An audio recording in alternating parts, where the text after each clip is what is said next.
امریکی صدر نے ہزاروں سال پرانی ایرانی تہذیب ختم کرنے کی دھمکی دے دی۔ کہا ایران نے ڈیل نہ کی تو سب ختم ہو جائے گا۔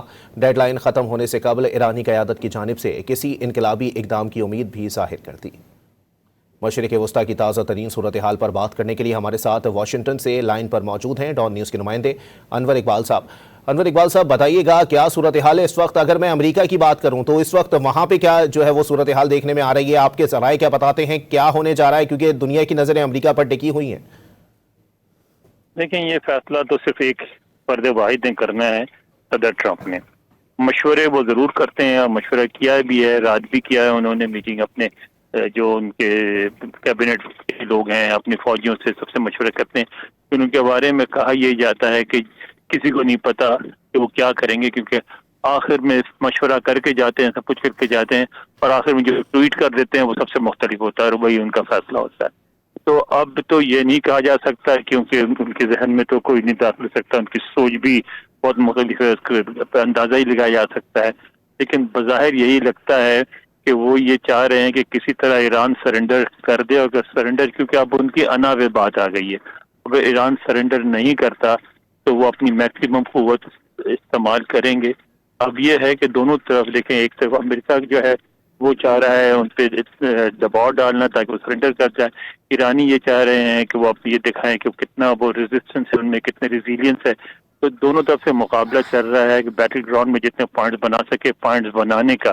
اب اس میں ظاہر ہے اس میں عوام کا نقصان ہے، تو جو یہاں بات جو سین لوگ ہیں، جو ڈپلومیٹک آبزرورز ہیں، وہ یہی کہہ رہے ہیں کہ جیسے پاکستان نے کوشش کی تھی اور کر رہا ہے اب بھی امن کی، اس طرح کی کوششوں میں ہی جو ہے نا امن ہو سکتا ہے، ورنہ جنگ سے بہت تباہی پھیلے گی۔ تو یہ کہ لوگ یہ کہہ رہے ہیں کہ کچھ امریکہ کو بھی سمجھ سے کام لینا چاہیے، کچھ ایران کو بھی ریئلائز کرنا چاہیے کہ امریکہ، بہرحال امریکہ کی شکست نہیں ہو گئی ہے، امریکہ ختم نہیں ہو گیا ہے، ابھی تک بہت بڑی فوجی طاقت ہے، اور وہ جو کچھ کہہ رہے ہیں وہ اس پہ عمل کرنے کی ان کے اندر اہلیت اور صلاحیت موجود ہے۔ تو اب دیکھیں کیا ہوتا ہے، اس کے بارے میں انور اقبال صاحب، آپ کہہ رہے ہیں کہ امریکہ یہ چاہتا ہے کہ ایران سرنڈر کر دے، انہوں نے سرنڈر کا جو ہے وہ پیمانہ کیا رکھا ہوا ہے کہ کون کون سی شرائط پر جو ہے وہ عمل درآمد ہو جائے تو اس کو سرنڈر کنسیڈر کر لیا جائے گا ایران کی طرف سے؟ دیکھیں، ان کو تو یہ پتا ہے نا کہ ایسا کوئی سرنڈر سیریمنی نہیں ہوگی کہ ہتھیار نہیں جمع کیے جائیں گے، ہرمز کھول دیں اور یہ جو ہے وہ ان کو باقی تو یہ کہہ دیں گے خود ہی کہ نیوکلیر صلاحیت ہم نے ختم ہی کر دی ہے، فوجی صلاحیت ہم نے ختم ہی کر دی ہے، وہ خود ہی کہہ دیں گے، جو کہ کر بھی دی ہے، مطلب ختم تو نہیں کر سکے ہیں لیکن بہت کمزور کر دیا ہے۔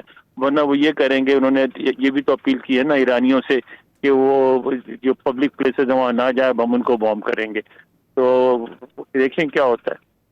تو انور اقبال صاحب یہ بھی بتائیے گا کہ اگر دوسرے ممالک کی بات کر لی جائے تو اس وقت کون سا ملک ایسا ہے جس کے لیے کہا جا سکتا ہے کہ وہ بہتر ثالثی کر سکتا ہے، یا اس صورتحال میں جب آلموسٹ پاکستانی وقت کے مطابق 5 گھنٹے رہ گئے تو اس صورتحال کے اندر وہ معاملات کو جو ہے وہ ایک ٹریک پر لا سکتا ہے یا ٹیبل پر لا سکتا ہے؟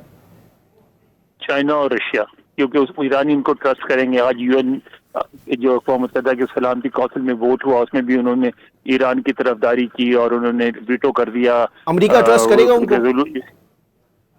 امریکہ کا مسئلہ ٹرسٹ کا نہیں ہے۔ امریکہ دیکھیں نا، امریکہ کو شکست تو نہیں ہونے لگی ہے، ایران کی فوجیں تو امریکہ میں نہیں آنے لگی ہیں نا۔ امریکہ کو صرف چاہیے کہ ایک آپ اس کو فیس سیونگ دے دے۔ فیس سیونگ ٹرسٹ تو اس ملک نے کرنا ہوتا ہے نا جس نے آگے کا کچھ کروانا ہوتا ہے، انہوں نے تو آگے کا کچھ نہیں کروانا ہے، انہوں نے تو صرف یہ کہنا ہے کہ اچھا دیکھیں جی ایران کی شکست ہوگی، بس انہوں نے اپنے عوام کو دکھانا ہے کہ ایران کی شکست ہوگی، نہ انہوں نے ایران کے علاقے پہ قبضہ کرنا ہے، نہ انہوں نے کچھ اور کرنا ہے، ان کو صرف ایک ان کو فیس سیونگ چاہیے۔ امریکہ کے ٹرسٹ کرنے کا مسئلہ نہیں ہے، بات ایران کے ٹرسٹ کی ہے۔